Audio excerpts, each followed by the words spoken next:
माँ ने उसका नाम काजू रखा था। ये और बात है कि काजू ने काजू कभी देखे नहीं थे, सुने जरूर थे। भुने काजू, तले काजू, नमक लगे काजू, छिलके वाले काजू, पैकेट वाले काजू। शायद माँ को इसका अंदाजा रहा होगा कि उसके बेटे की जिंदगी में काजू की हाजिरी लगाने का एकमात्र तरीका यही है कि उसका नाम ही काजू रख दें। इसलिए उसने भुक्खड़ सी दिल्लगी में अपने मैखाने जैसे गुलगुले बेटे का नाम काजू रख दिया। माँ काजू के पिता के इंतजार में रोटियां बेल रही थी और काजू किसी का इंतजार किए बगैर अपनी कीमती पिटारे में रखे सामान से खेल रहा था। उसके सामान को खिलौना कहा जा सकता था। खिलौने की लिस्ट बेतरतीब से चीजों से तैयार हुई थी। मसलन उसमें कांच की शीशी थी, शीशे में तालाब का पानी था और पानी में तैरते मेढक के टैडपोल थे। माचिस की डिब्बी थी, डिब्बे में दिवाली पर बचे 3 सीको पटाखे थे और पटाखे का गट्ठर बांधने के लिए पीली गेटिस भी। शीशे का टूटा कांच था, कांच की चूड़ी थी और चूड़ी से झड़ी हुई रंग बिरंगी किरकिरी भी थी। अनारदाना था, चूरन था, काजू नहीं था। माँ, बैंक में मेढक के बच्चे जमा होते हैं? हाँ, क्यों नहीं, बैंक वालों को यही एक चीज तो मिली है जमा करने को, माँ ने मुस्कुराते हुए कहा। सीखो का पटाखा? काजू ने माँ की बात से खुश होते हुए कहा। हाँ, वो भी। ये माचिस की डिब्बी भी जमा करते हैं, ये पीली बेटिस और कांच की चूड़ी भी, चूरन चटनी भी। पर ये सब जमा काहे करना है लल्ला? माँ ने फूली हुई रोटी में उंगली से चोंच मारते हुए पूछा। कल से मैं भी तो बाबा की तरह पैसे कमाने लगूंगा ना, तो बैंक में पैसों के साथ साथ खिलौने भी जमा करा दूंगा।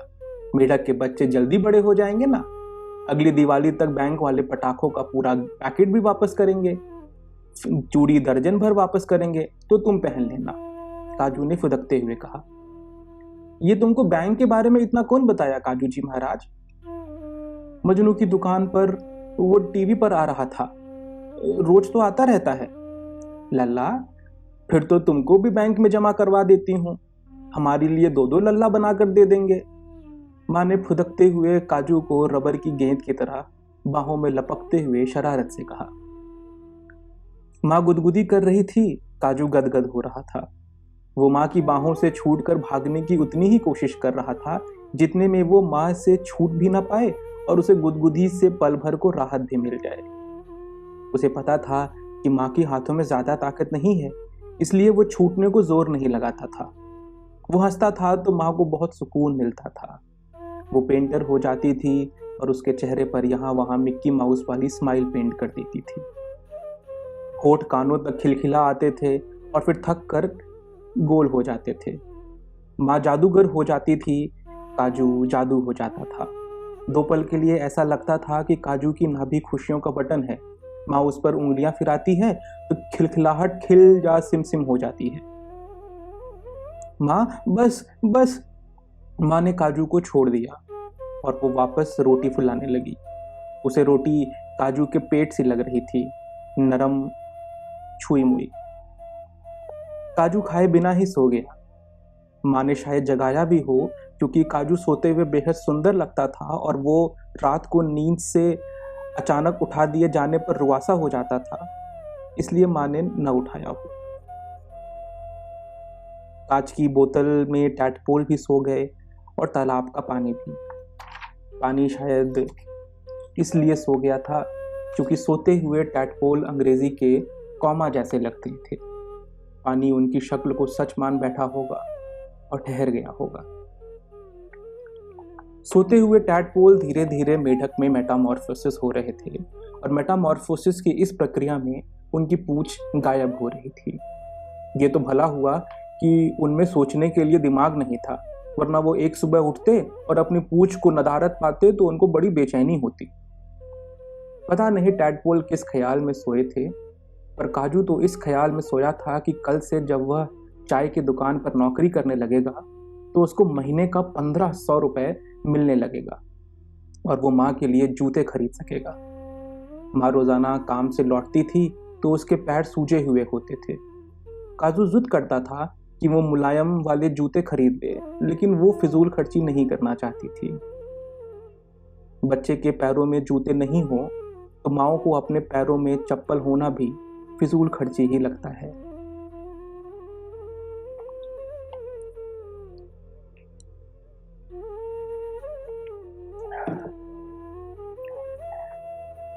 अगले दिन सुबह हुआ तो माँ काजू के सिरहाने पर रात की बची रोटियों का डिब्बा रखकर काम के लिए निकल चुकी थी।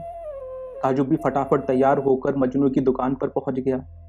वो जल्दी जरूर तैयार हुआ था, लेकिन वो ठंडे पानी से नहा कर निकला था। उसने बालों में सरसों का तेल डालकर कंघी भी फिराई थी। माँ कहती थी अच्छे बच्चे बीच से मांग नहीं निकालते, इसलिए उसने कंघी से 1/3 बालों को बाएं कर दिया और 2/3 बालों को दाहिने।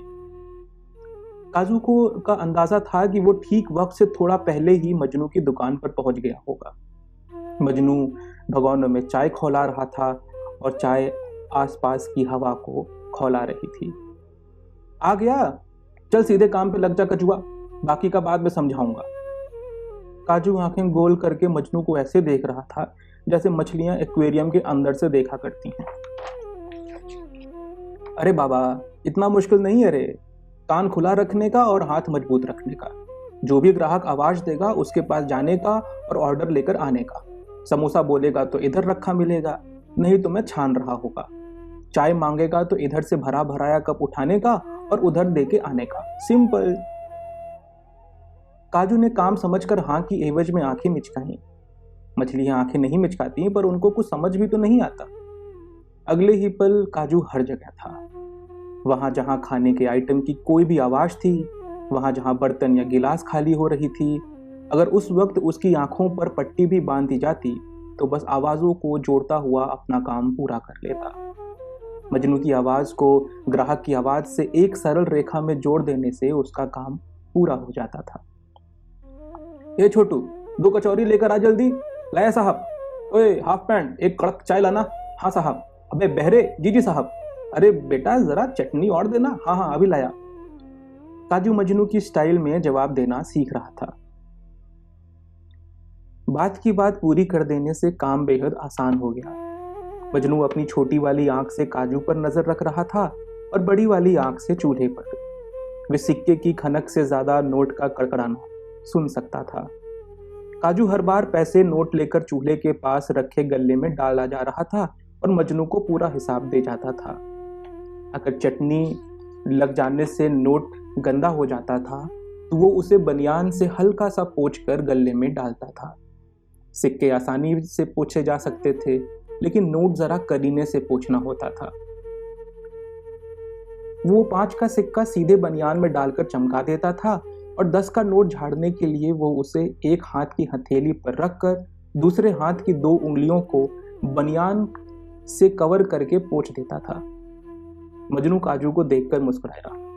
अच्छे से झाड़ दिया ना कजुआ, देख कहीं 10 का नोट 100 का तो नहीं हो गया। काजू एक बार की मजनू की बात को सच मानकर गले में वापस हाथ डालने लगा और फिर अपनी ही बेवकूफी पर हंसकर आवाजों का पीछा करते हुए ऑर्डर लेने दौड़ गया। वह बेहद खुश था क्योंकि वो एक दिन में बड़ा हो गया था। बेहद खुश इसलिए था क्योंकि अब वो कुछ दिन बाद माँ के लिए जूते खरीद सकता था। वो अपने पिता जैसा बन सकता था। दिन भर काम के बाद शाम हुई या शायद सुबह, माँ घर आई तो काजू शीशे के सामने खड़ा था।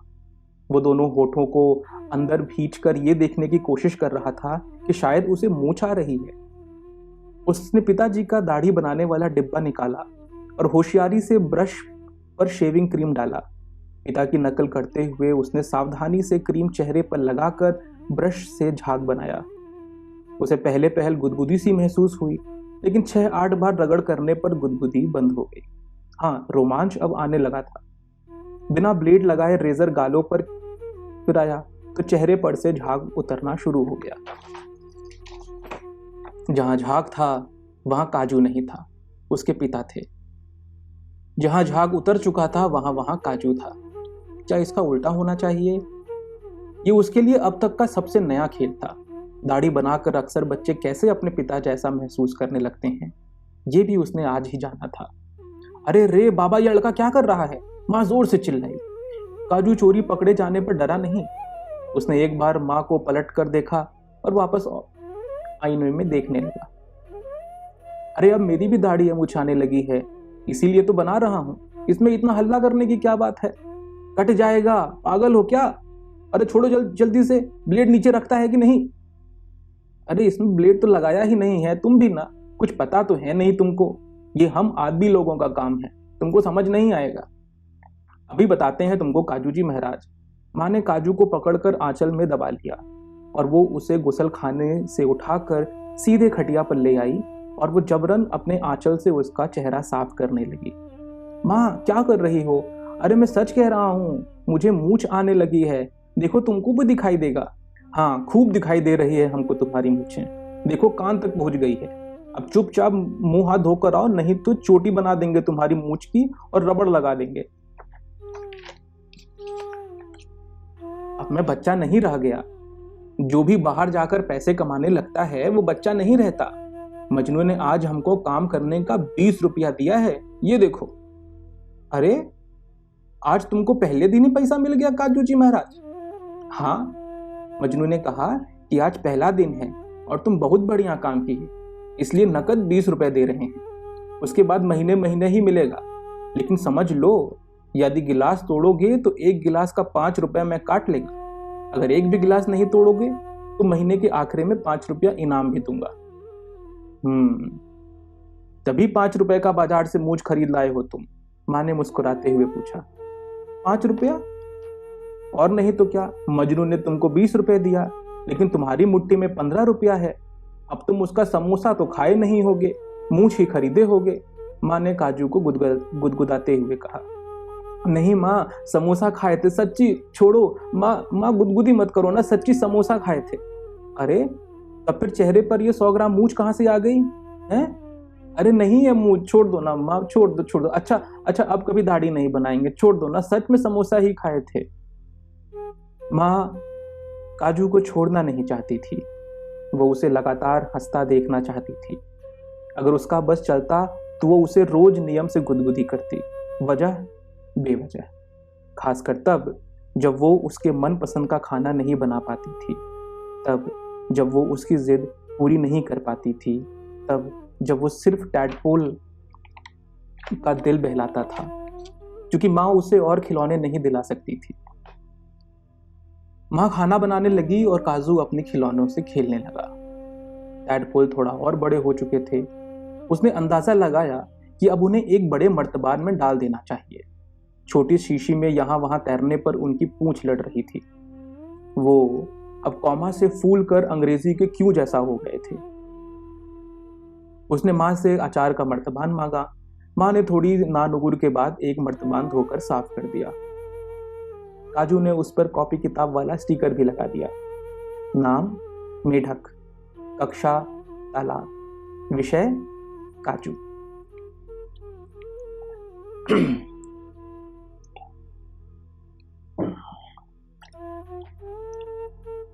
वो हमेशा चाहता था कि वो ऐसा स्टिकर अपनी कॉपी किताब पर लगाए, लेकिन उसने पिछले 3 सालों से स्कूल जाना छोड़ दिया था। वो जिन स्कूलों में जाता था या जा सकता था, वहां अधिकतर माठ साहब नहीं होते थे। आधे से ज्यादा कमरों में सीमेंट, बालू, दलहन भरा होता था। हालांकि फिर भी उसे स्कूल जाना बुरा नहीं लगता था। लेकिन जब मिड डे मील खाने से उसके 4 दोस्त मर गए तो माँ ने डर कर उसे स्कूल से निकाल लिया। काजू हर उस चीज पर स्टिकर के पत्ते से एक चिट निकाल कर लगा देता था जो उसे पसंद होती थी। विषय का नाम हमेशा काजू लिखा जाता था और नाम कक्षा अपने हिसाब से। कभी कभी जब उसे माँ पर बेहद प्यार आ रहा होता तो उसकी इच्छा होती कि वो एक चिट माँ के माथे पर भी लगा दे। नाम काजू की माँ, कक्षा काजू की माँ, विषय काजू की माँ। रोटियां बेलते फुलाते माँ महसूस कर पा रही थी कि काजू बड़ा हो रहा है। हालांकि वो काजू को इस तरह बड़ा होते नहीं देखना चाहती थी। वो काजू को हंसते खेलते बड़ा होते देखना चाहती थी, दोस्तों के साथ लड़ते खेलते, टैटपोल पालते। वो नहीं चाहती थी कि अपने पिता की तरह कमाना सीखते सीखते अपने पिता जैसा हो जाए।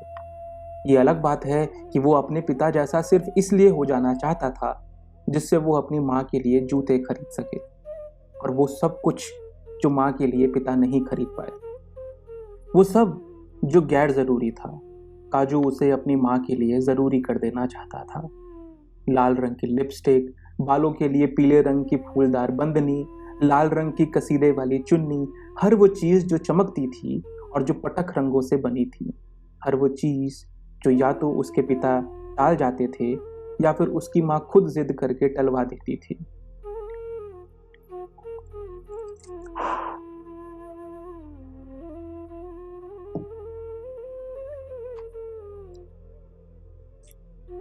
दस दिन से भी कम समय में काजू अपने काम में पक्का हो गया था। वो मजनू का खासम खास मुलाजिम हो गया था, क्योंकि वो अपने काम में गलती नहीं करता था। उसने ना ही कोई गिलास तोड़ा और ना ही हिसाब में कभी कोई गड़बड़ी की। वो उंगलियों पर गिन सकता था कि महीना पूरा होने में कितना दिन बचे हैं। दिन घट रहे थे, 24 दिन, 23 दिन, 22 दिन, 21 दिन, 20 दिन। महीना खत्म होने में 20 दिन बाकी थे और काजू अपने काम में पहले दिन जितना मुस्तैद था। अरे साहब लोग आए हैं, काजू दौड़ जरा जल्दी। काजू ने देखा तो खाकी वर्दी और खादी के कुर्ते सदरियां आए हुए थे। एक पुलिसिया जीप भी थी जिसने सायरन वाली बत्ती टोपी की तरह पहन रखी थी। हो साहब, क्या मांगता है? चाय, समोसा, छोला, लस्सी, छाछ, कचौड़ी, चटनी? काजू ने मजनू की नकल करते हुए ग्राहक से पूछा। कब से काम कर रहा है यहाँ पर? खादी वर्दी ने पूछा। महीना पूरा होने में 20 दिन कम सा है। 20 दिन में महीना पूरा हो जाएगा, काजू ने 2 बार महीने पर जोर देते हुए कहा। हालांकि वो सीधे सीधे 10 दिन भी कह सकता था, लेकिन ऐसा कहने में उसे याद रहता था कि उसकी पहली तनख्वाह आने में कितने दिन बाकी हैं। और कितने छोटू काम करते हैं यहाँ पर? खादी के कुर्ते में से एक महिला ने दुलार से पूछा। जी, और कितने बच्चे हैं यहाँ काम पर, तुम्हारी उम्र के छोटे बच्चे? मैं हूँ, महमूद है, छुट्टन और उसका छोटा भाई। क्या नाम है उसके छोटे भाई का? दूसरी खादी वर्दी ने नोट करते हुए पूछा। नाम नहीं है उसका। नाम नहीं है या मालूम नहीं है? होएगा, लेकिन वो लूला है तो इसलिए लूला बुलाते हैं उसको। तुम सब स्कूल नहीं जाते? खादी के कुर्ते ने पूछा। स्कूल काहे को जाएंगे? काजू ने गोल गोल आंखों से पूछा। तुम कितने साल का है? होएगा 10 साल का या 9 साल का, काजू ने सुधार करते हुए कहा। माँ को सही सही पता होगा, शाम को घर जाऊंगा तो उससे पूछकर बताऊंगा साहब। अगली बार जब चाय पीने आओगे तब बता दूंगा।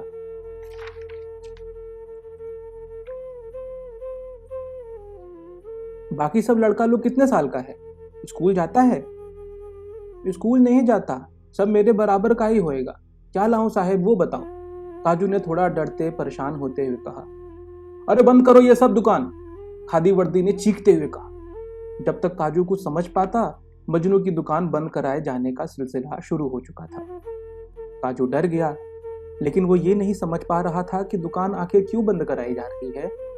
वो स्कूल नहीं जाता, या फिर वो 9 साल का है इसलिए, या फिर उससे कोई गड़बड़ी कर दी इसलिए। मजनू खाकी वर्दी से गिड़गिड़ा कर कह रहा था कि कल से वो सारे बच्चा लोगों को काम से निकाल देगा और सिर्फ जवान आदमी को ही काम पर रखेगा। खाकी वर्दी कड़क आवाज में कह रही थी कि एनजीओ वालों की शिकायत है। उन्होंने पहले भी 2 बार साफ साफ शब्दों में मजनू को समझाया था कि 14 साल से कम उम्र के बच्चों को काम पर नहीं रखने का है, फिर भी वो उनकी चेतावनी को अनसुना कर रहा है। साहब कुछ देख सुन लो ना साहब, कुछ तो देखना सुनना बनता है ना साहब, मजनू ने कहा।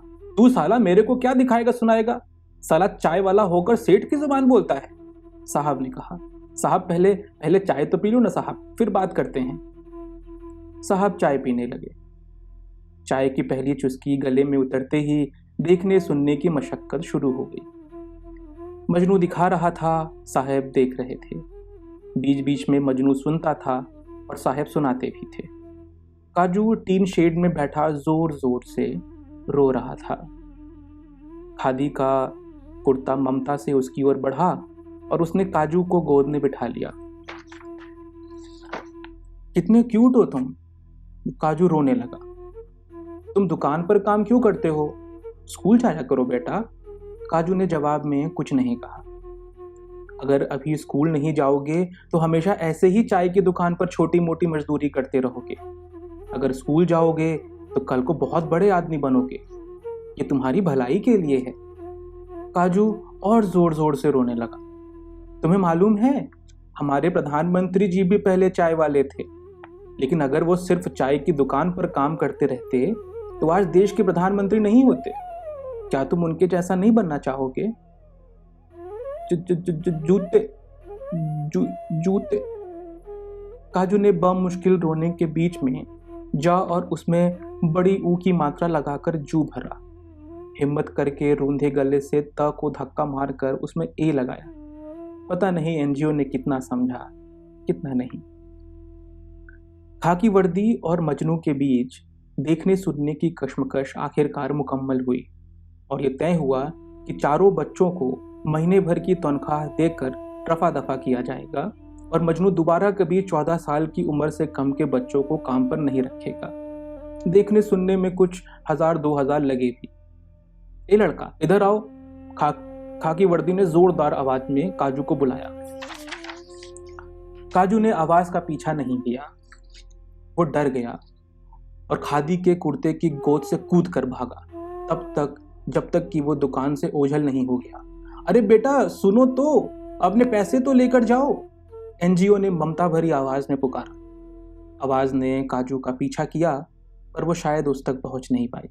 काजू और दौड़ा, दुकान से और दूर जाने के लिए। घर पहुंचकर काजू माँ की बाहों में छिपकर फूट फूट कर रोया। माँ ने उसे समझाया कि सब ठीक हो जाएगा, उसे नौकरी करने की जरूरत ही क्या है। माँ ने उसे पुचकार कर ये समझाया कि कुछ भी तो नहीं हुआ है और उसे कौन से जूतों की जरूरत है। जूता वूता सब फिजूल खर्ची है, चप्पल काफी है। काजू अचार का मर्तबान पकड़कर माँ की गोद में सोता रहा, लेटा रहा। उसने ध्यान से देखा तो टैडपोल की पूंछ लगभग गायब हो चुकी थी और उनके हाथ पैर निकल रहे थे। वो हैरान परेशान यहाँ वहां पैर मारकर तैरते हुए सोच रहे थे कि उनकी पूंछ आखिरकार कौन चुरा ले गया। वे ज्यादा हैरान परेशान इस बात से थे कि वो बची खुची पूंछ से तैरें या फिर ताजे ताजे पैरों से। सो जा बेटा, माँ ने कहा। वो पुलिस वालों का जूता कितना बढ़िया था माँ, सड़क पर कैसे टक टक की आवाज करता था, काजू ने दुखी मन से कहा।